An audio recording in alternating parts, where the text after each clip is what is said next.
Good evening and welcome to TV47 Weekend Edition with me, Linda Alela. So tonight, our guest is Miss Mercy Wambua, OGW, the Commission Secretary and Chief Executive Officer of the Commission on Administrative Justice, Office of the Ombudsman, an advocate of the High Court of Kenya, as well as bringing over 19 years of experience as a legal practitioner specializing in administrative law, law reforms and human rights, particularly on matters gender and social justice. Mrs. Wambua has equally served as the CEO of the Law Society of Kenya, and tonight she speaks to us about herself, but beyond that, we get to understand where we are at, what's the place of oversight in the country, even as many argue, or perhaps ask, what exactly does the Ombudsman do? We'll be getting to all that, and of course the lines are open for you to interact with us. The hashtag, as always, #say. I'll be looking at some of your comments as we continue with the broadcast at Linda_Alela at TV47KE 22047 is the SMS short code. And of course, we look at all that, but it is important that we equally take a look at what is happening in the world of news. Before I tell you more, let's take a look at the highlights.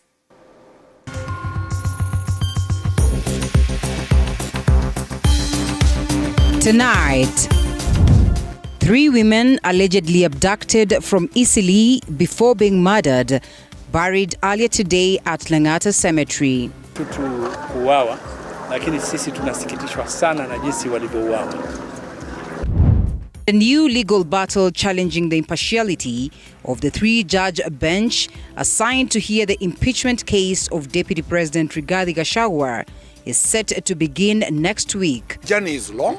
We are definite that we'll get justice. This follows fresh allegations implicating Justice Mrima and Senate Speaker Amason Kingi. Today in our special feature, we highlight how pastoral communities in Kajiado County are using digital solutions to cope with the challenges posed by drought. It was easy. It became easy for us now to see from where I'm standing, where I can get water, where I can get green grass, where it has rained. And TV47 Weekend Edition begins right away. On the sign language interpreter's desk is Kelvin Makori.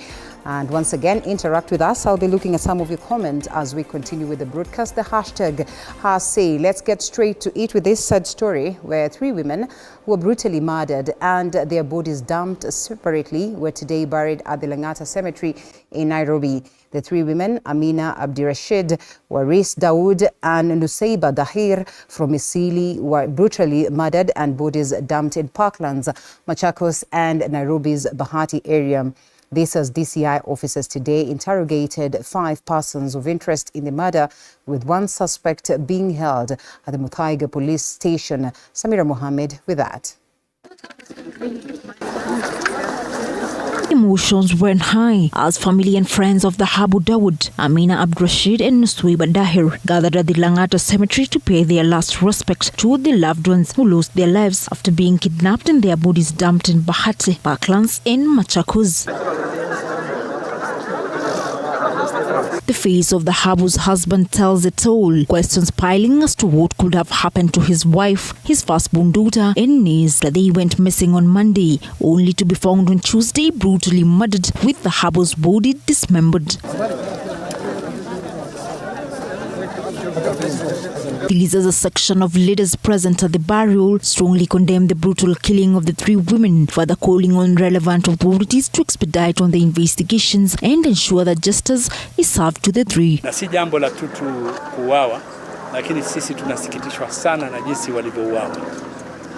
Hii ukatili, chuki dhidi ya wakina mama na wanawake katika nchi yetu ni jambo la kusikitisha sana. According to government's chief pathologist Dr. Johansen Odwor, the autopsy results showed that Nusaiba succumbed to smothering leading to lack of air and suffocation, while Amina and the Habu succumbed to injuries caused by knife stabs. She died because of smothering. Smothering is a blocking of the airway so that you cannot breathe. Then you die because of asphyxia. And we thought that there was some also evidence which looked like rape. Multiple stab wounds. She was stabbed many times, with one of the stab wounds getting right into the heart.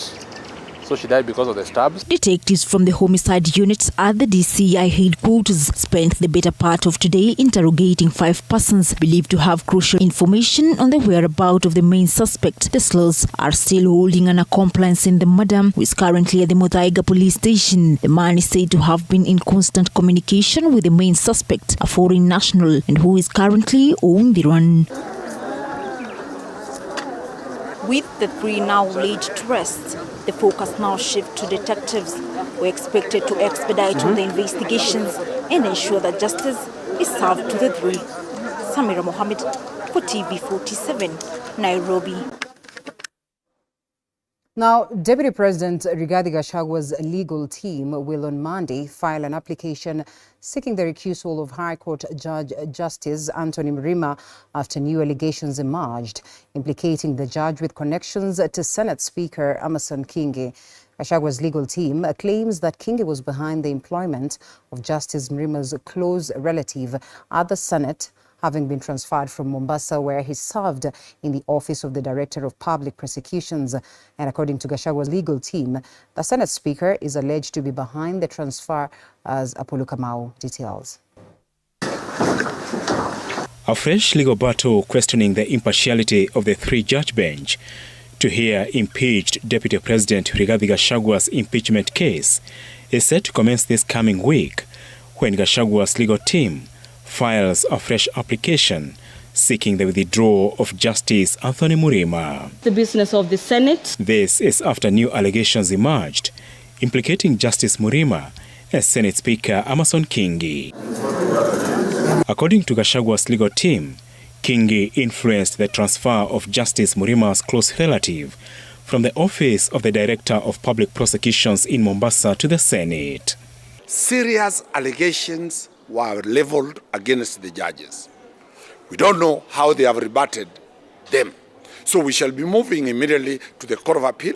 The new allegations come days after the 3-judge bench on Friday dismissed similar allegations by the Gachagua legal team, which the judges said failed to meet the criteria for bias and conflict of interest, but allowed Gachagua to appeal. The journey is long. We are definite that we'll get justice, not before one court, but at last at the Supreme Court. Both parties are determined to pursue this matter to the apex court. In the previous allegations, the Gachagua team submitted that Justice Anthony Mrima is a close friend of Senate Speaker Amason Kingi, who attended the judge's wedding and presented a gift, which the Gachagua team says ought to have been disclosed at the start of the proceedings. The applications for recusals are hereby disallowed. Apart from the application to have Justice Mrima step down, Gachagua's legal team is also planning to appeal Friday's ruling, dismissing the recusal of the entire bench. Also to be appealed is the Deputy Chief Justice Philomena Mwilu's decision to empanel the 3-judge bench. Ahead of Tuesday, when the impeachment case resumes, when the judges will hear an application challenging conservatory orders on Professor Kithure Kindiki's swearing in as Deputy President, President William Ruto's allies, led by Marsabit Governor Mahmoud Ali, have told the President to maintain a studious silence until the matter is dispensed with. Rais wetu asitishike, aendelee namna hiyo, and he kept decent silence wakati parliament iliendelea, wakati Senate inaendelea, na hata sasa hivi kama koti inaendelea. Let him continue keeping that decent silence, alafu things will take its process. Apollo Kamau, TV47. Thank you, Apollo, for that. Now, one day after President William Ruto criticized leaders for promoting divisive and tribal-based politics, his allies, along with ODM members, have joined in to emphasize the need for unity among the leaders across the political spectrum. Now, they echoed the president's call, urging leaders to set aside differences and work together, that is, for the nation's progress. Their statements are being made at a critical time as Deputy President Rigathi Gachagua appears before the courts, facing serious accusations that are tied to his approach in addressing political matters in his function. As the embattled impeached Deputy President Rigathi Gachagua faces legal challenges following his impeachment, President William Ruto made a strong appeal yesterday, urging leaders to reject tribalism and division in politics, with other politicians quickly echoing the president's message. As less than 12 hours later, the president's allies, led by his close associate Environment CS Aden Duale, responded by reprimanding Gachagua for what they described as promoting tribalism. And that is why nataka leo nisahihishe maneno mbili: kutafuta kura na kuunda serikali ni tofauti. Na ile tashwishi ilikuwa yule alikuwa former deputy president Rigathi Gachagua ambaye alikuwa ana haki kama regional governor ya sehemu moja. Tumesema aende kabisa. Si namna hiyo. Watu wanapewa cheo kubwa, wanajisahau. Wanaenda huko kuropoka kama watoto. Alafu wanasema nimeonewa. The leaders accused Gachagua of self-sabotage, with Duale stressing that all national office holders should prioritize the national agenda and not engage in tribal politics. This comes as UDA Secretary General Hassan Omar appears to be rushing the process of expelling rebel members from the ruling party. To stabilize government and remove the arena of toxicity, to remove the ethnicity, to remove the mediocrity, and put in professors of political science, of law, to make sure we are a law-abiding country. We will now stabilize our political environment. These sentiments come just days after the impeached Deputy President was invited by the Directorate of Criminal Investigations to substantiate his claims of assassination. Meanwhile, opposition leaders continue to express their support for the newly established broad-based government. Tuko katika broad-based government na sisi tumefurahia uhusiano wetu na nyinyi na sasa tunasafiri mbele. Kiongozi shupavu, kiongozi mwenye kujituma, uangalia Ghana anafanya nini, India wanafanya nini, Amerika wanafanya nini. Paul Kirobi, TV47, Nairobi.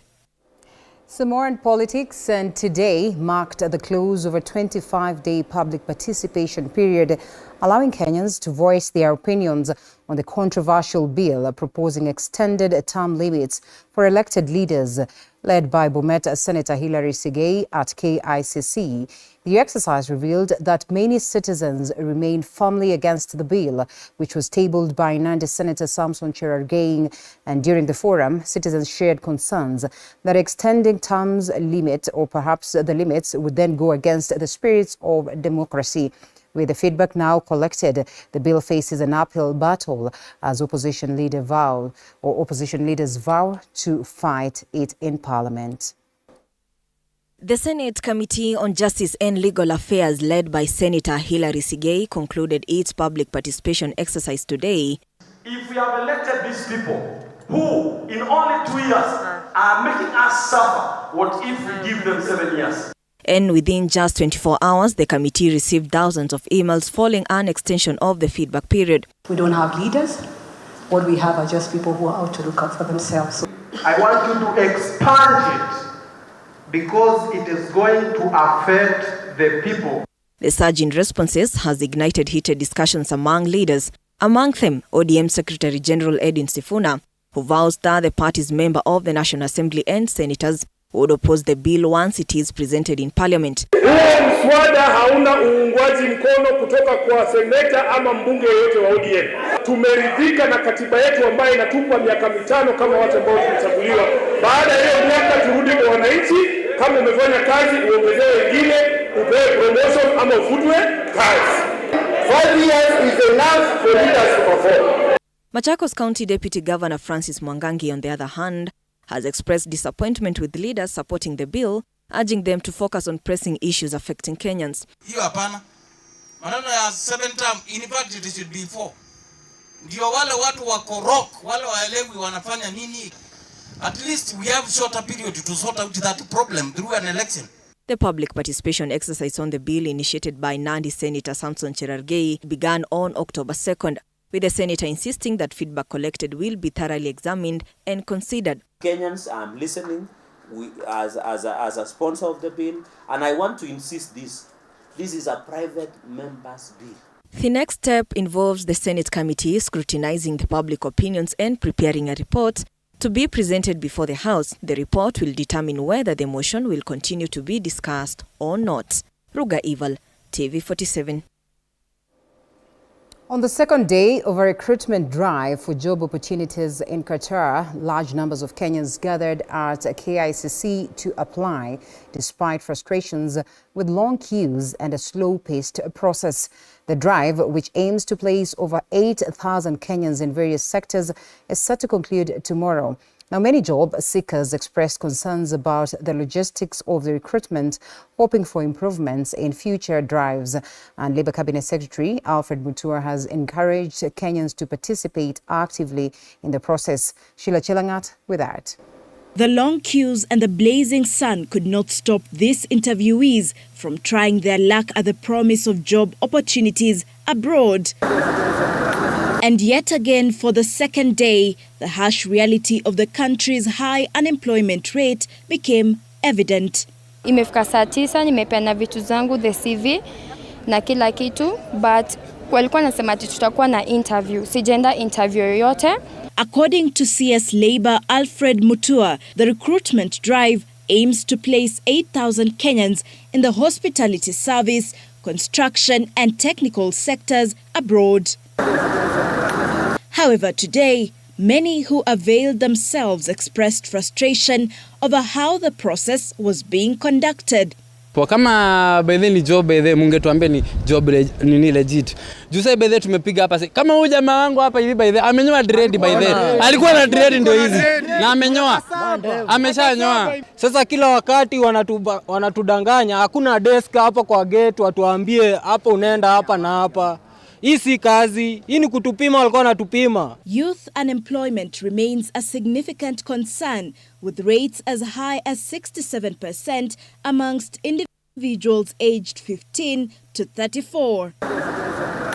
To which the Kenya Kwanza government has oftentimes promised to expanding labor opportunities for Kenyans to reduce the rate of unemployment. Government alizitengeneza tu hata kampuni huku Kenya tunafanya, sio nyenye stenda kwenda nje. So hii same ati ni solution. This recruitment drive is expected to come to a close tomorrow. Sheila Chelangat for TV47. Thank you, Sheila, for that. Kenya has made history as the first African country to host the European Ostomates Association EOA conference organized by Ostomy World Kenya in Nairobi. The conference aimed to raise awareness about ostomy care and prioritize well-being of ostomates, addressing challenges they face during treatment. The EOA president highlighted that unlike European nations, Africa is lagging behind in addressing ostomy issues or concerns, and called for government to provide better healthcare and support for affected individuals.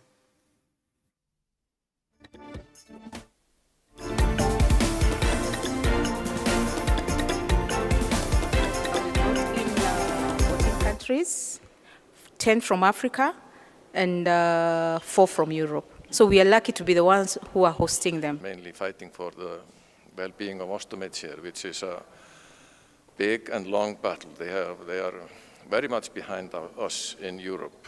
It's a big stigma here, which we need to fight. We come back to the concerns of unemployment in the country, and of course, to address the high unemployment rate, the government is planning to collaborate with non-governmental organizations and private sector partners to create job opportunities for graduates entering the workforce. Cabinet Secretary for Public Service and Human Capital Development, Justin Muturi, emphasized today in Nairobi that reducing unemployment will require a united effort involving multiple players in the job market. Muturi reaffirmed the government's commitment to tackling the concern and working with stakeholders to open up more opportunities for young Kenyans. Nurturing the talent we celebrate today. The majority of these people who are here certified today are not even in government. They are from the private sector. So this is an extremely important, profession for the country going forward. If, as we have always said, we want to improve on the quality of service delivery in government and indeed in our organization. Them to be happiness officers. We expect them to make the employees happy, because a happy employee is the one who is most productive. We are shifting from having human resource officers and managers to people and culture officers and managers. Why? Because it is the HR who create the culture, the humane culture in the organization.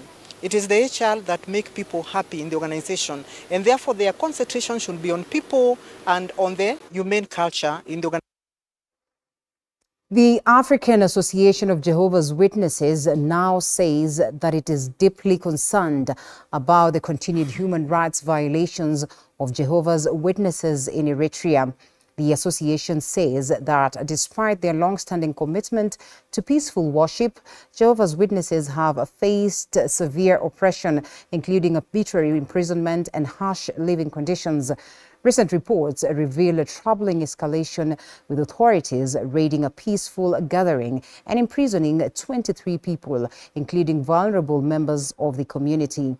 Human rights advocates are now calling for urgent action from the Eritrean government to restore dignity, dialogue, and freedom for the members of the religion. Massively violated in Eritrea.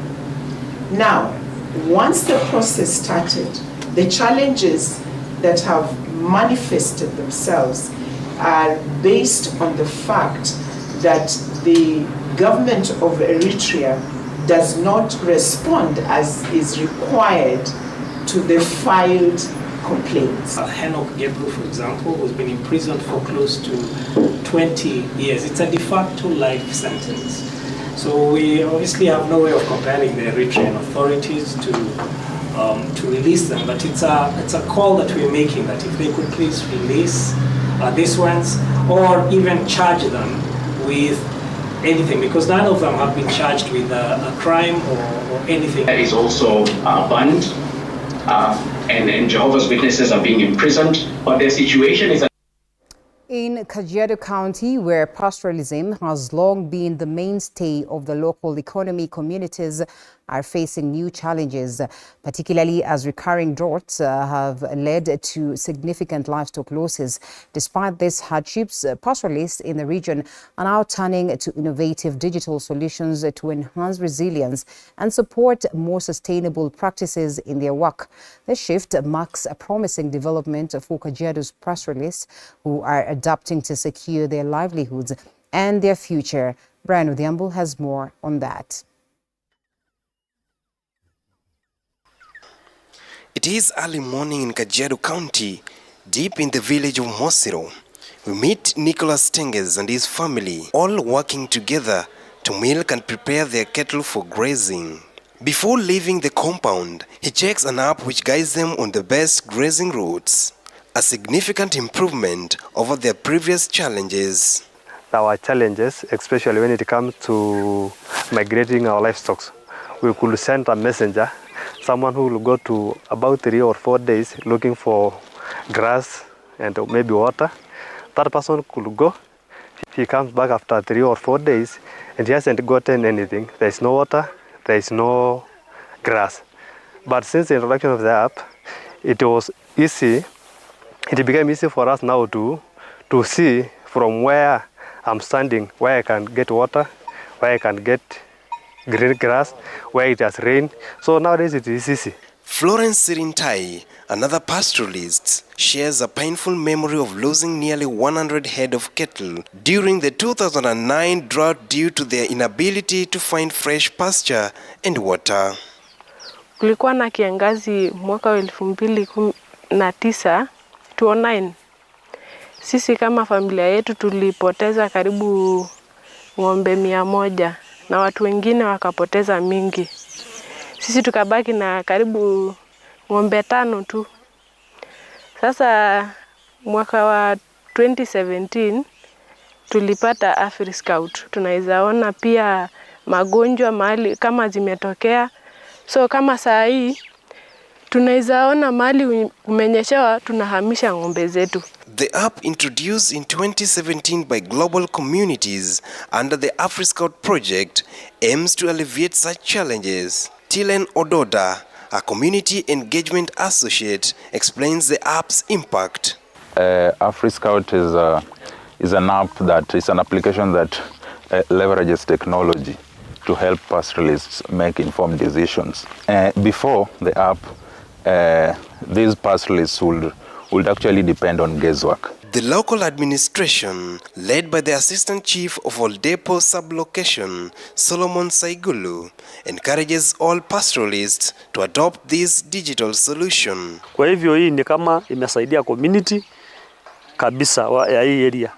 Kwa hivyo nikiandaka baraza zangu naambia watu kila wakati, na watu wengi wameanza kutumia hii app kwa sababu wameona umuhimu wake. The pastoralists in this community have been facing myriad of challenges following prolonged droughts, but now they're starting to embrace digital solutions to curb the situation. Brian Odhiambo, TV47.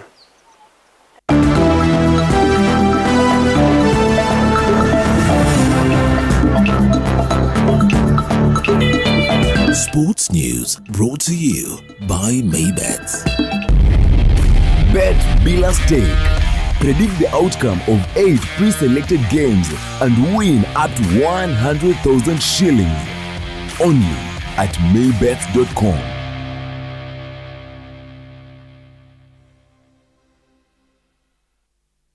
And to the fields, early Saturday morning, the Junior Starlet, Kenya's national under-17 women's football team, received a hero's welcome at Jomo Kenyatta International Airport after their historic performance in the FIFA Under-17 Women's World Cup in the Dominican Republic. The team achieved a milestone by finishing third in Group C, defeating Mexico and raising hopes for a bright future for Kenya's youth in football. Boniface Kimanzi was at JKIA and filed the following story.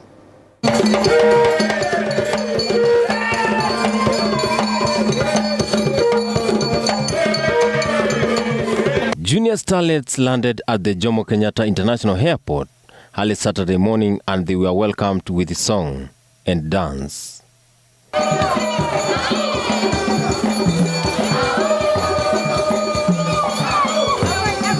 They received a heroic reception after making history at FIFA Under-17 Women's World Cup in Dominican Republic. Coach Mildred Cheche and her squad are the first in Kenya to win a World Cup game after beating Mexico in Group C. For me, kitu ningependa kusema sisi na Mexico, ndio Mexico ilikuwa timu poa sana.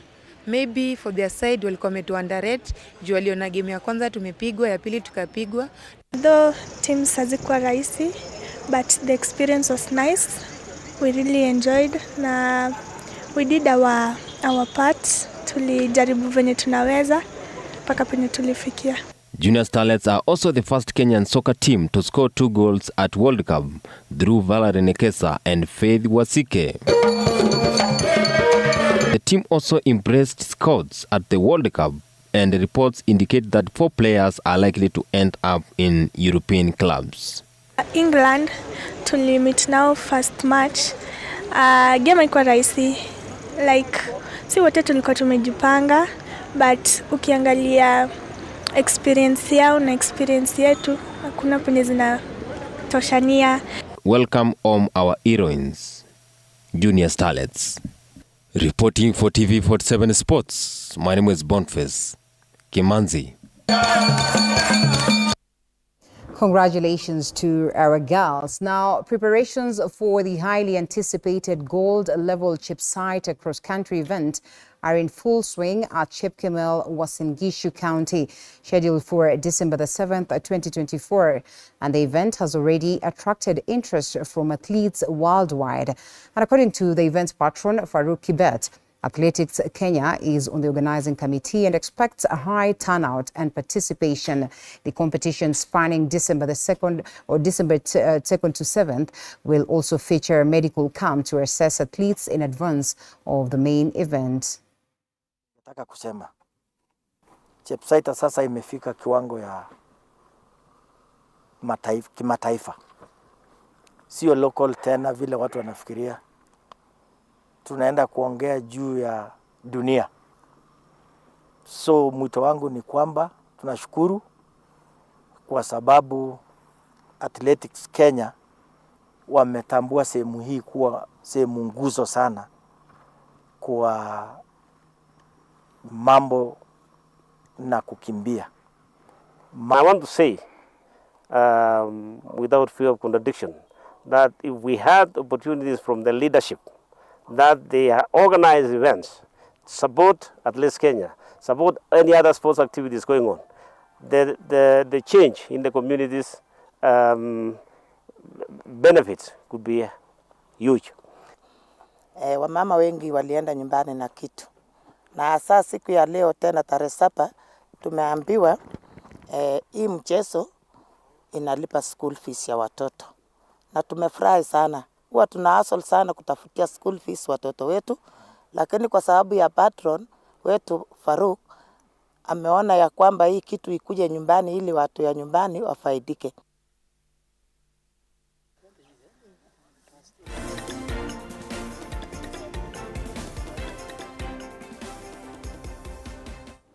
And you might want to call her Lady Ombudsman. She is with us on site tonight, Mercy Wambua. And of course, we'll be getting to have a conversation, with her in relation to how she scales up the ranks, but important, just where the Ombudsman office or the Ombudsman's office is in the country. Quite a tongue twister right there.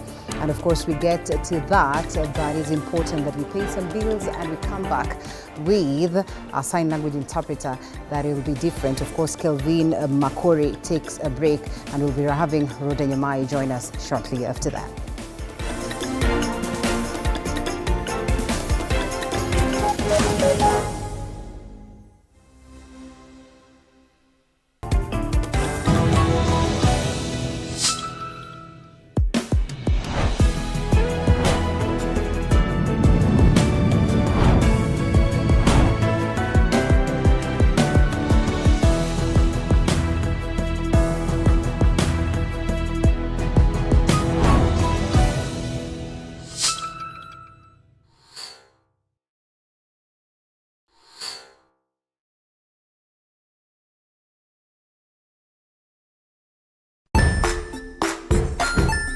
Hey there friends, welcome to Kids on the Block, where fun and imagination come alive.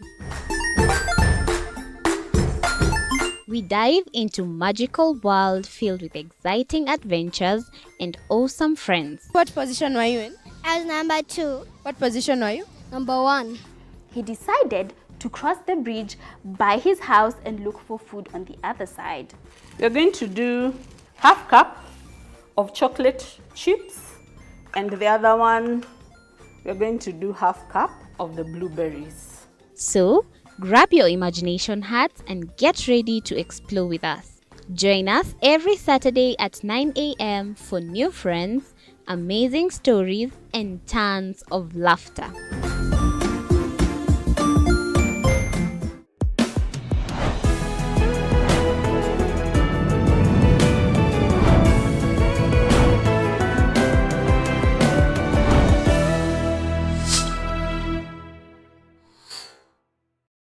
Join us as we explore the journeys of those who defy the odds and break barriers.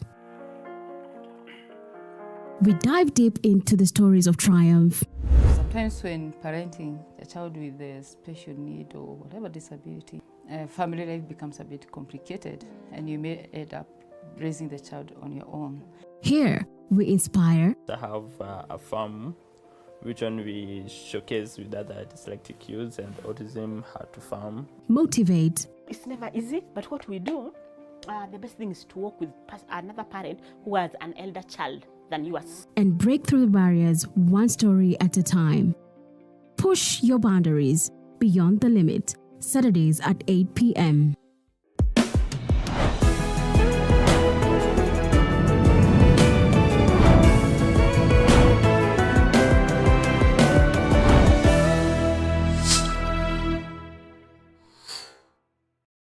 The Grind, where business meets brilliance. It's not just about the ideas. I was working as a shampoo boy. I used to wash clients' hair on the sink. It's about making them happen. From big wins. In primary school, when we would be asked what people want to be, I was categorical that I want to be a nurse. To hard lessons. The consoles change, the gaming equipment keep changing. We cover it all. Tune in to The Grind, where every episode is packed with insights. The person who is serving customers, always be a customer-centric. Strategies. When you pay attention to detail, you get luxury items. And stories to fuel your ambition. Don't just dream it, grind it. Mondays at 7:30 p.m.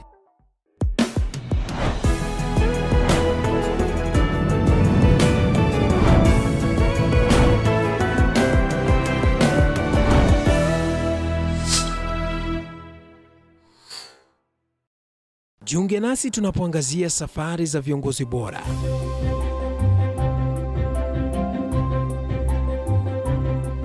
Kutoka kwa ushindi mkubwa hadi masomo magumu. Wakati wetu kwamba wasichana si wa kusoma, ni wa kuolewa, ng'ombe ipatikane, wazazi wakuwa watajiri. Tunashughulikia yote. I wish I were a better investor. My parents taught me how to look for things for myself.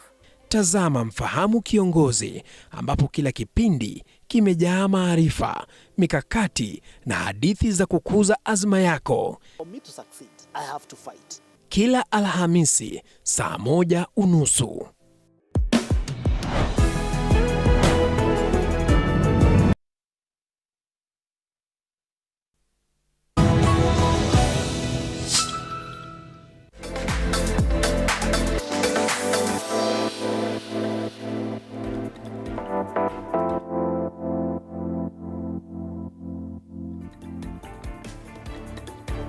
I said we can call her Lady Ombudsman, and of course she's our guest tonight, Mercy Wambua, OGW, the Communication Secretary Chief, that is Executive Officer of the Commission and Administrative Justice of the Office of Ombudsman. Quite a tongue twister right there, but equally has served as the CEO of LSK Kenya and therefore a legal brain right here in the country. It's an honor to have you, Wakili. Thank you so much for creating time. Thank you very much also for hosting me. It's a pleasure. So perhaps the first question then would be that most of the Kenyans are asking the confusion that comes along with this word ombudsman, that many of them came to understand of it more on that time of the BBI conversation. If you could speak to them and tell us, what is this ombudsman that is in existence, different from the BBI one that was quite controversial, a clause during this particular time? Thank you very much. Let me start first by appreciating you hosting us today. And just to clarify for Kenyans, the Office of the Ombudsman, which is also known as the Commission on Administrative Justice, is a constitutional commission, actually one of the Chapter 15 commissions. And this commission is tasked with the responsibility of addressing maladministration in the public sector and also to oversee the implementation of access to information. It came into force after 2010 Constitution, so way before even the discussions about the judiciary ombudsman in the BBI. So what was being discussed in the BBI was judiciary ombudsman, which would have been an institutional ombudsman, totally different from the Commission on Administrative Justice. Yes, so that's the difference. All right, and of course, now that we all know it's not ombudsman, it's ombudsman, here is the biggest question that perhaps Kenyans are talking about oversight, and a majority of them would then question, the capability of the ombudsman or the ombudsman to actually proceed and, act despite the fact that they're getting to enjoy the taxpayers' money. But there's that general feeling that there's nothing much happening in this particular office or from this office that is to ensure that there's oversight. What do you make of that? The Commission has done a lot of work. In silence that Kenyans might not be knowing, or what? Since its inception. All right. Let me agree that there may be a challenge in terms of publicizing the work that the Commission has done. But since the Commission came into force, there has been two sets of commissioners. We had the set of commissioners chaired by Otiende Omolo, who was the first chair, and then the second set of commissioners chaired by Honorable Florence Kajuju, whose term recently came to an end in August. Since then, the commission has continued to address cases of maladministration. You will be surprised to note that we have every year been receiving close to 4,000 complaints and handled all of them. In the last 6 years, we've been able to deal with almost 40,000 cases from the members of public. And we have been able to resolve these complaints. We also do a lot of advisories to the government. We have been able to advise the governments on matters of public interest, especially on matters of how public resources should be used and not to be used for private enrichment, especially during election times. We do a lot of investigations to unearth systemic challenges. We have done systemic investigations on the challenges facing the issuance of passports, given recommendations. And of late, the Cabinet Secretary Immigration has taken our recommendations into action, and we see a lot of improvement in that sector. We have also been able to do other investigations, systemic, touching on the plight of domestic immigrants to Saudi Arabia. These are some of the big investigations that we've done last year, and we gave recommendations which have actually been taken into consideration, and we are going to see changes in the law and policy that will address some of these challenges.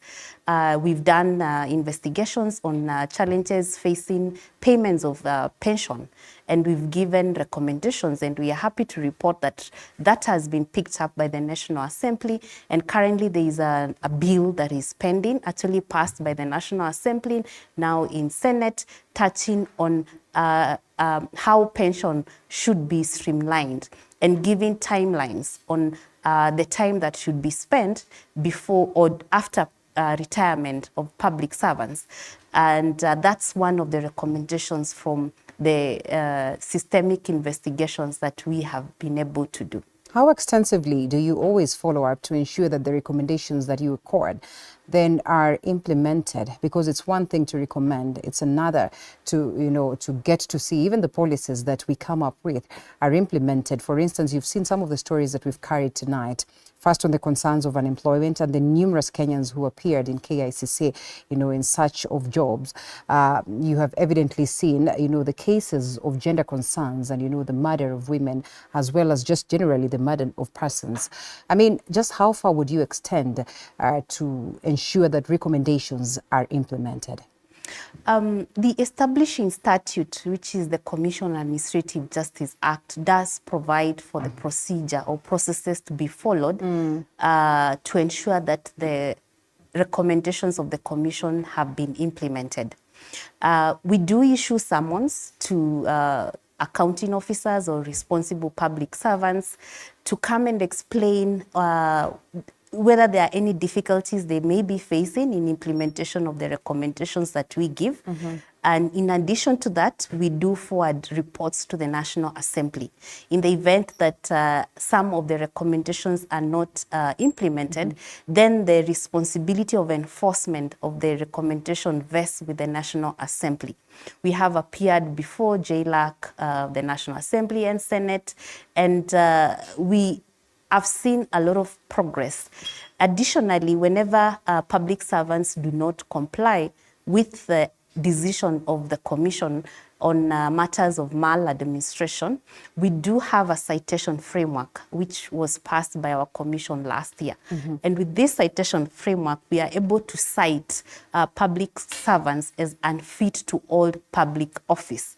That's a serious indictment on public servants, and I'm sure they wouldn't want to find themselves in that situation, and therefore they should be in a position to implement the recommendations of the Commission. But just to mention on access to information, which we also have a mandate to oversee, when citizens require information that is held by the government and also by private sector. Yeah. And the information is denied. They file review with us or an application for review with us, and the commission considers, and when it deems it that the information being sought is legally required to be released, we do issue orders. And those orders are compelling orders, the same as orders of the court, and the enforcement is done by the High Court. Under the access to information, we've seen almost 100% implementation of the decisions of the commission whenever members of public have approached us, and we've been able to issue orders for release of the information. All right, beautiful. You speak of Kajuju having been there and left. You are here. And you are here and largely, an advocate of, addressing concerns to do with gender and social injustice or perhaps social justice. Why do you suppose we've not managed to achieve the 2/3 gender rule as, mandated by the Constitution? I would say that there has been a lot of attempts to enforce the 2/3 gender rule, which mandate basically falls under the National Gender and Equality Commission, but we do work in collaboration with the National Gender and Equality Commission as well as other constitutional commissions to ensure enforcement of rights of citizens. There has been a lot of attempts, like I've said, with legislation being proposed, and the formula of coming up with the 2/3 gender rule has really been the biggest challenge. But I am aware that the president put in place a task force that has been working on this item, and it's a key agenda of the president, and I'm sure very soon we are going to actualize the 2/3 gender rule principle as expected by the Constitution, because there is the political goodwill right now. All right. And of course, speaking of goodwill, would you confidently say that the previous reigns and your reign coming in, that concerns in relation, or perhaps complaints in relation to public service delivery, that you have addressed in the utmost of your capability? Yeah, I would say that the Commission has been able to handle these complaints as they come. The majority of the complaints that we receive actually touch on delay in provision of services. Also, others touch on unfair treatment of Kenyan citizens by members of public, and even employees by their employers. We've also received a lot of complaints touching on the Ministry of Lands, the land sector, a lot of problems. Double allocation of title deeds, fake title deeds, delay in issuance of title deeds, in action, specifically with the highest cases being complained as against the National Police Service. And within the powers that the Commission has, we have been able to increase the resolution rate. And currently, we have an average of almost 65% resolution rate of the cases that are filed with us. Yes. All right. So too much of the Commission, perhaps back to you and your journey and, your space in the legal profession. And just speaking to the girl out there, even as you share your story, what got you motivated to pursue this legal spectrum and administrative law for that matter? Sure. As we know, women face various challenges as they raise up the ladder in all the spheres, even in the legal sector. But as I grew up, and thank you to my parents, education is very key. I would say that is the first step for everyone to be able to really rise up.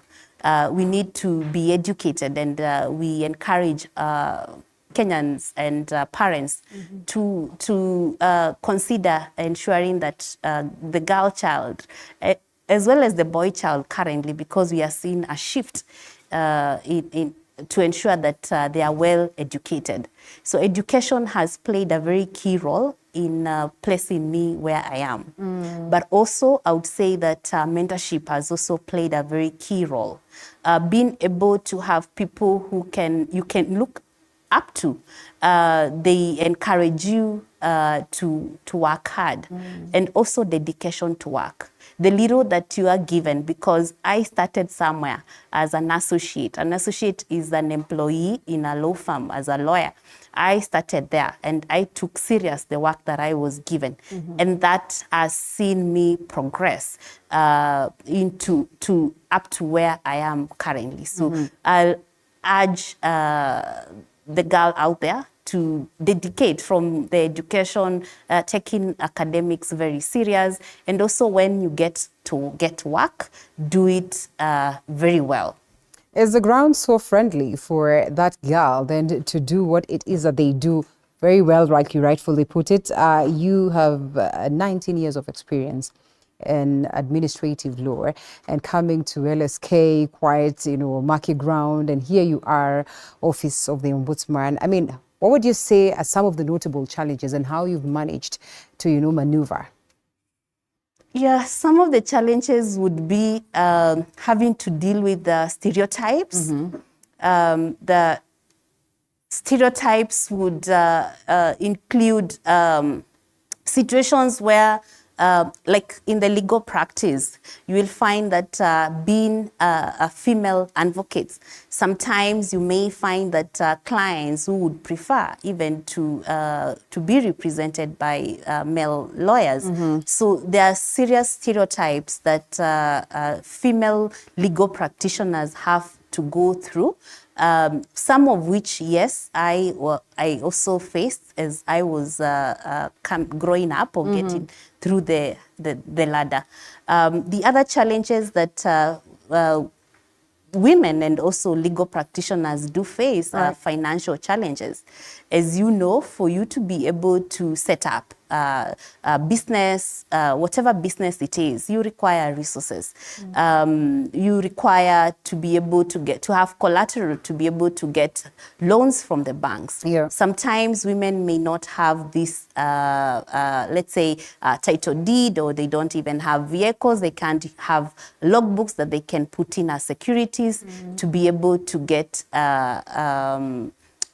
loans for them to start their businesses. But also discrimination is it's rampant out here. You may face a challenge of being discriminated simply because you are a woman, and there are those who feel that there are tasks that, especially leadership, that women will not do well as well, just like men. And you'll be surprised to know that also women do face challenges of unequal pay for equal job done. You find that you're in the same sector, you're in the same job position, but your male counterpart is earning more than you.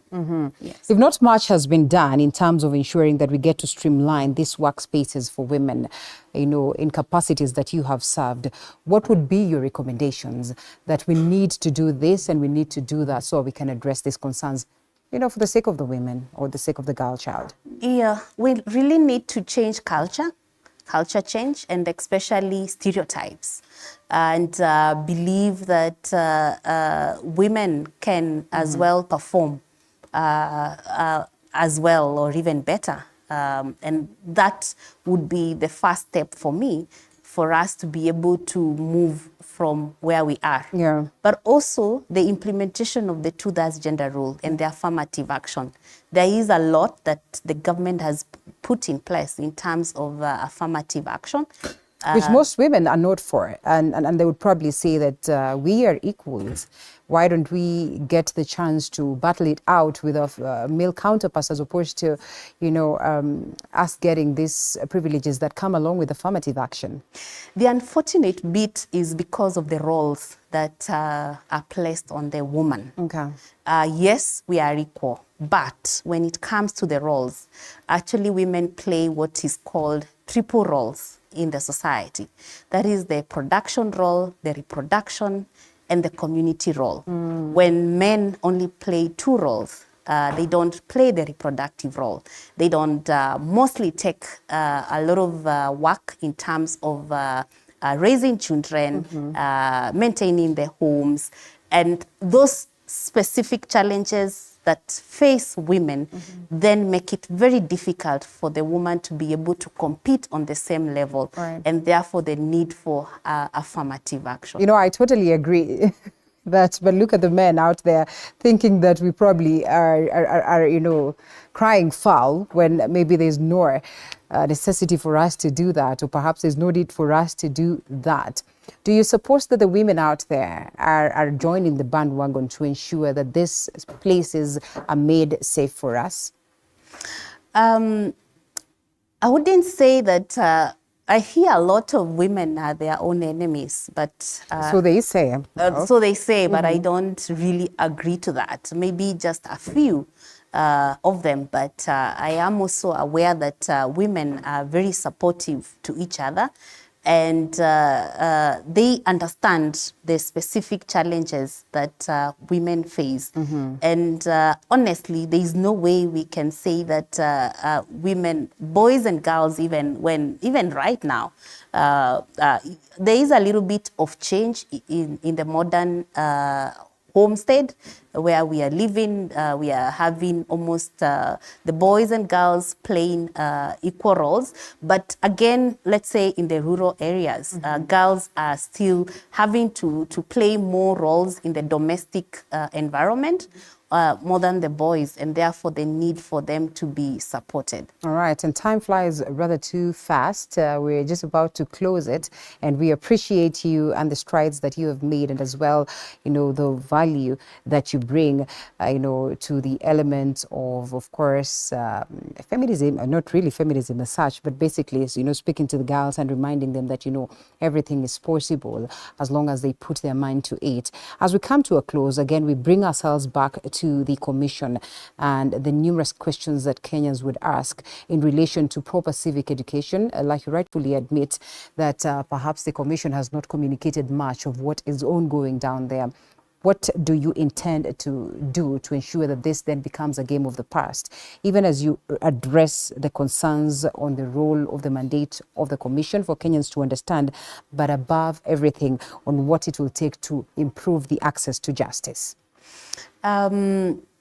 We do undertake a lot of public awareness and education programs.